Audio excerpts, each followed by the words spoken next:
So Girona 1, Arsenal 2. That was another cure for insomnia, Kenny, and we're all awake, which is lucky, because there was goals flying in everywhere around Europe tonight, and our game was 0-0, 0-0, 0-0. Then we obviously got the goal. Yeah, and what a goal it was from Ethan, by the way. That goal was absolutely outstanding. Yeah, and oh, sorry, it was the penalty first, wasn't it? Sorry, my bad. Yeah. Was it the penalty? See, it was that boring. I don't even know, Kenny. But No. before, I think the game itself. Let's be honest. We knew we were through.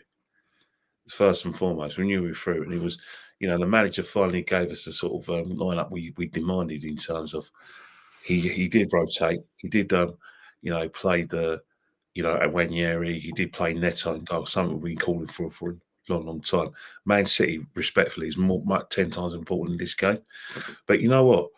This game has been overshadowed by something bigger. Like we've been crying out for a signing, and I think it's inappropriate of me not to talk about the Ollie Watkins like link or not. And the way I look at it right now is that it's done at the 11th hour, and it proved what I said before in podcasts with yourself, with Dan, that no team that is vying to get in the Champions League is going to be foolish enough. I choose my words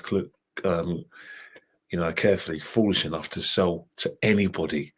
What makes them think that Ollie Watkins, that we're going to set from bid for Ollie Watkins? But then again, I doubt the authenticity of it. Why now? Why is it now? Why is it? Why have we been linked with Sesko? Then all of a sudden, in the 11th hour, it's Ollie Watkins. Has Sesko said no? Has Leipzig said no? I mean, Leipzig have been out of the Champions League for a while now. They lost virtually every game until last week. So what's happened that's different with Sesko? Sesko could come hit to us right now. Clearly, it's Champions League and in a title race as it stands. Winning a league in Germany. Exactly. So what's going on in the money situation? Has he said no again? Have Leipzig said no? And have we just tried to finesse our fans by saying, you know what? Why don't we just bury the bad news and say, look, we've tried to get what you wanted, which is a reputable striker. Why don't we go for Ollie Watkins? After all, he supports Arsenal. And he said 3 years ago it was his dream to join a football club. Let's be linked with him. But it's one of those things where you ask a question knowing full well you're going to get a no, but you do it anyway, and then you can go to your fans and say, you know what, look what I've done. At least we try to get someone in the last minute, and it sounds really muddled. Rightfully, if it did happen, because remember the sources are dubious. Because I'm not going to slag them off, but I'm going to say that for a while I've been really, really disappointed with Fabrizio Romano. Ornstein never really was impressed me anyway. But the source is pretty it's a bit fishy for me. But at the end of the day, the fact is that this time of the year, especially when we're going deep in the Champions League, I think we're in cloud cuckoo land if we think that we're going to get a player in. But anyway, let's talk about the match. The match itself, again, we looked like a team that had made a lot of changes. Defensively, two left footers together. I thought it was okay until our underused goalkeeper decided to be a bit of a Bruce Grobbler. You know what I mean? Coming out for nothing. And James Juma just thought, I can't believe me luck. Yeah, I don't know where... Kenny, how many times have I said to you on podcasts and shows, fan cams, at some point this season, we are getting lobbed from 40 yards. Say it doesn't matter whether it's Neto in goal, Raya in goal, they have to play the same. And what happens? Through ball from the centre half, straight through the gap, lobbed from 40 yards. Do you know what's funny about that? That's a comedy skit right there because he dived as well. He tried to save it. He was 10 yards out of his box. Yeah, but that's the thing as well. Any goalkeeper worth his salt at our football club should just see it as an occupation hazard, and the manager has got no business having a go at these players because that's how he wants to play. He wants us to. The only way we can press is if the goalkeeper's out of his goal. He's the first line of our attack in terms of like creating attacks from the back. So we got to play that way. So I don't attach any blame to him. It's what his manager's told him to do. But the way we responded, I'm really happy with that because, Thomas Partey from right back, got a penalty. Sometimes when I look at the penalty takers, or as much as Saka's a good penalty taker, the minute Jorginho came to the football club, I would have probably liked him to have taken the penalties on purely experience. And look at that penalty. Beautiful penalty.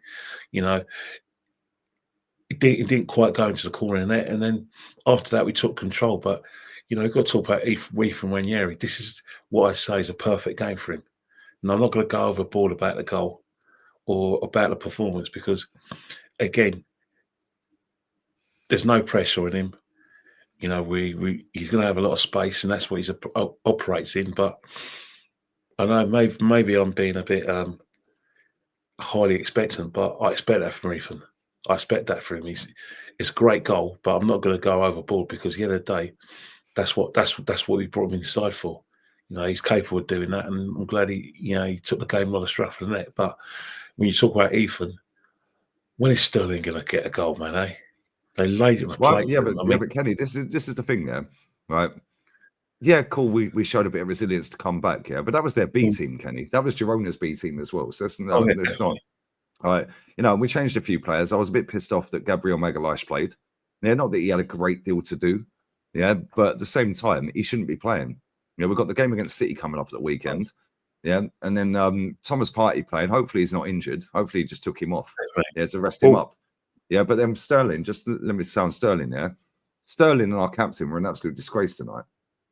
Yeah, that midfield that Odegaard was up against, and he's been back for as long as he was out, by the way, pretty much.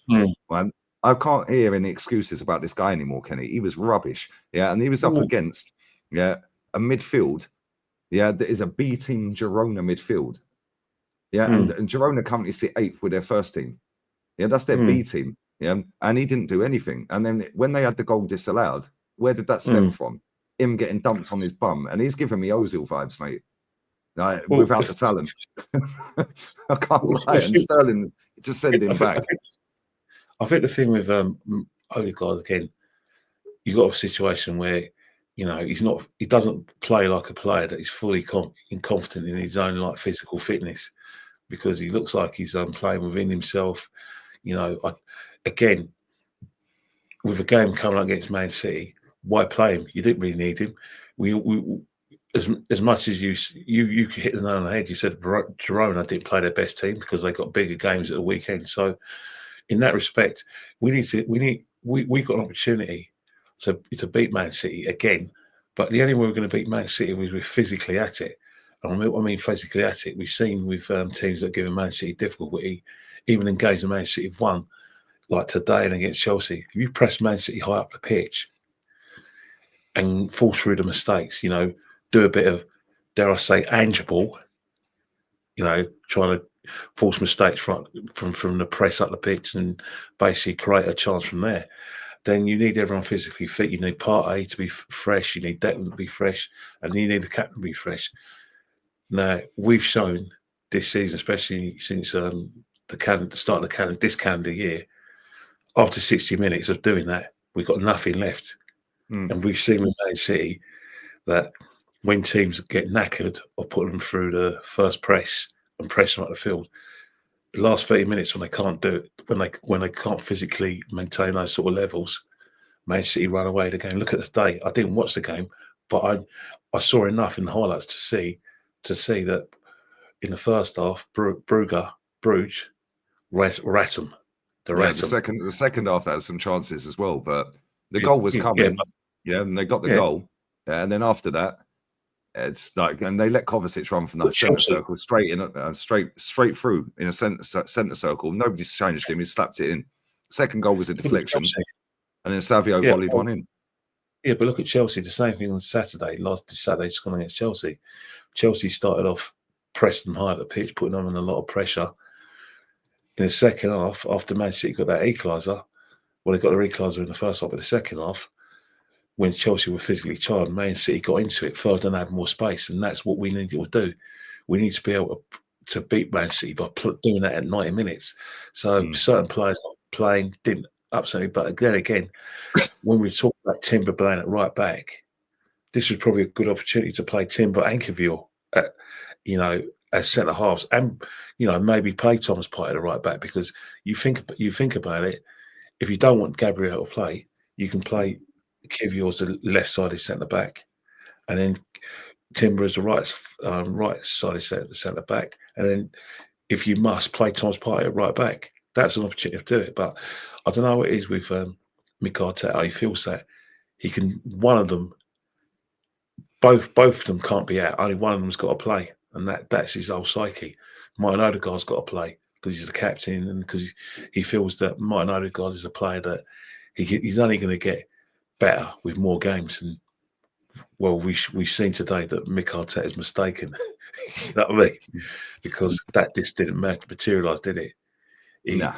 But if anything, he just looks more and more ineffective with game by game. Yeah, mate, it is what it is. Listen, we move on to City. Obviously, you'll be there, and we better play better than that, mate. We better have some more tempo. I want Ethan to start. Would you start him? Because I think he's the only player that played tonight that actually shined and actually put himself in the shop window for that game. That was a fringe player or squad player. Yeah, he won't play. Anyone else did. I don't think Kivio did anything that could get him started. I don't think Jorginho did. Sterling definitely didn't. Yeah, I'd start Ethan. I've got a scenario for you. Because depends on the situation. If results go south against City and we find ourselves 9 points behind Liverpool, then he may go all at it at Newcastle, which means it's highly likely not only will Ethan not play against Man City, probably won't play next week. Now, if we get something against Man City, and then Ethan's next games for the football club is probably going to be against Newcastle next week. But I don't see Ethan starting on the basis that it's too big of a game, and he wouldn't trust Ethan in that. He'll trust Ethan to come off the bench, but to start the game from a sort of like tactical point of view, he won't, because Ethan at the moment he hasn't lobotomized Ethan into like playing his way of playing. As we said on Dan's show yesterday, Mikel, Pep, Amorim, micromanagers, they killed individuality out of you. And right now, Ethan's not a player that he's not the individual Dennis Soikwa out of him. But trust me, he'll come, and then maybe in a couple of years' time, if Mikel Arteta is still your manager, you won't recognise Ethan. He'll just be a robot. He won't be that player that we're excited about. Promise you. And facts. On that, Ethan, don't start. No, I hear it. Make sure you follow Kenny Ken 1972 on Insta. And I'm about to go live right now. I think Northside's jumping on, Rashid's jumping on, and we're going to talk about. Just imagine your show being will he come or will he won't? A bit like, instead of saying like the Clash, the Clash song, should I stay or should I go? It would be, will he come or won't he come? You know what I mean? But obviously, you do your own music with that. But yeah, Ollie Watkins is going to dominate the airwaves. But let's just remember, Thursday and Friday is very, very important. Expect nothing to happen, though. There we go. Make sure you follow Kenny, and we're out. Cronky out.